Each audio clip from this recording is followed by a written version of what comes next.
A 70-year-old woman's body has been found nearly a week after she was swept away by floodwaters near Parkes. Her car sat on a causeway for days before anyone raised the alarm.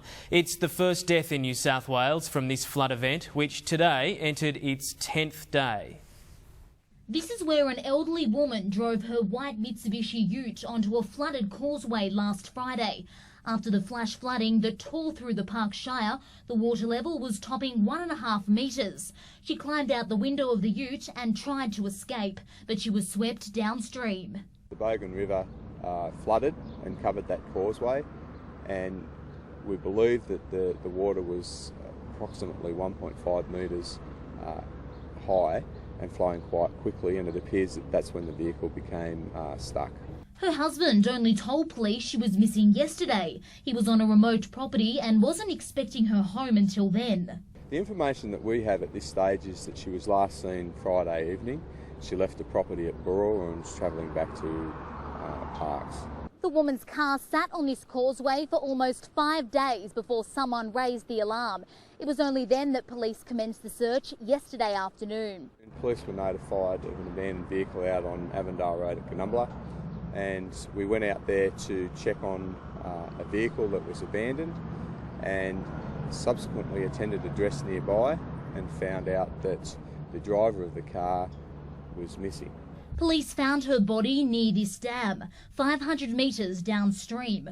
Locals say this stretch of road is prone to flooding, but Prime News has been told the woman was new to the area, so she may not have been aware of the risks.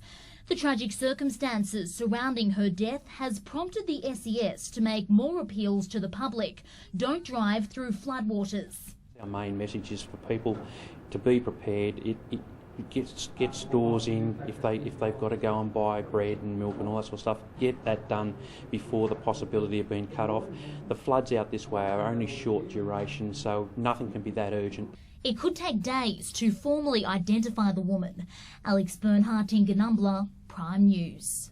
Rural properties between Trangie and Collie are some of the many isolated by floodwaters in our region. The road there has been closed for days. People are relying on generous food drops delivered by boat to get by. Antonia Morrow reports. Amanda Ferrari and her kids have packed as much as they can fit into these grocery bags. They live out on the Collie to Trangie Road. Right now, a lot of it's underwater. We've got a lot of groceries for a couple of people out there, and we're taking a bit of a positive attitude, and we've stocked up with some of the essential items like beer and vodka and chocolate. Yeah, it's pretty amazing because last time I was here, there was no water. It was pretty dry. But this ancient riverbed has roared to life. To get across this cowl, it takes a whole community response.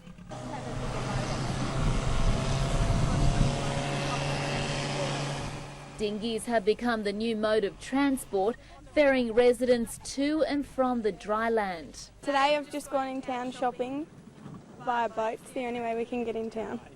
With more rain forecast, this could be the only way that Collie Road residents can get in and out of town for at least a week. Yesterday, the Macquarie River peaked at Narromine, reaching 14 metres. Around 40 farms in the north of the Shire have been left isolated. Here's what the water looks like rushing past one of the isolated farmhouses. The water is now heading towards Trangie.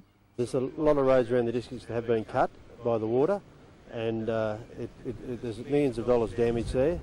The clean-up cost could get a lot higher yet. The SES says it's well prepared for the predicted downpour. I'd like to assure the people we've got it all under control. We've got pumps sitting there if we happen to get a storm to pump the drains out to let the storm water out. Antonia Morrow, near Trangie, Prime News. Burrendong Dam has dropped back 6% in the last 36 hours. It's currently sitting at 136%. Today, State Water released another 80,000 megalitres into the swollen Macquarie River. Managers say they're confident the dam will be able to withhold the rain event forecast for the next day or so. Inflows have eased back to about 30,000 megalitres a day, so more coming out than flowing in.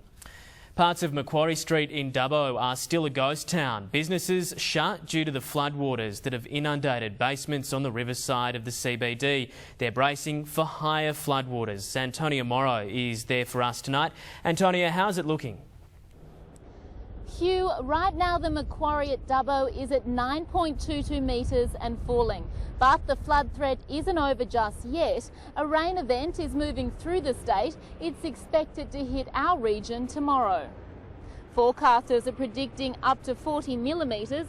SES crews say if we do get that rain, most towns across the region will flood. We could see the Macquarie here at Dubbo rise to 10.5 metres, causing more damage. As you can see behind me, the impact to shops on Macquarie Street has been significant. Both the Sencho and Riverdale shopping centres are still closed. The SES held a meeting in town today for CBD businesses affected by the floodwaters. We've spoken to some local shop owners who say their stock has been all but wiped out. They're devastated it's come so close to Christmas. For SES crews across the region, today was spent busily preparing for the impending rain. They're assuring locals they're ready for a worst-case scenario. They're asking them to do the same. Hugh? Antonia Morrow in Dubbo. Daniel Gibson, what's the latest on the next lot of rain we're expecting?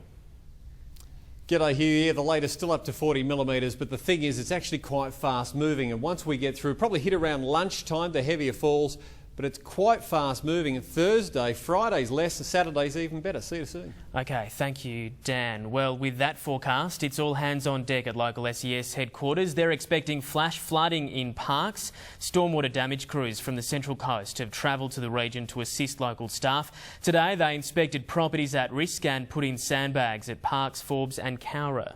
The preparation is to protect property, but then to protect life. Our principal purpose is protecting life.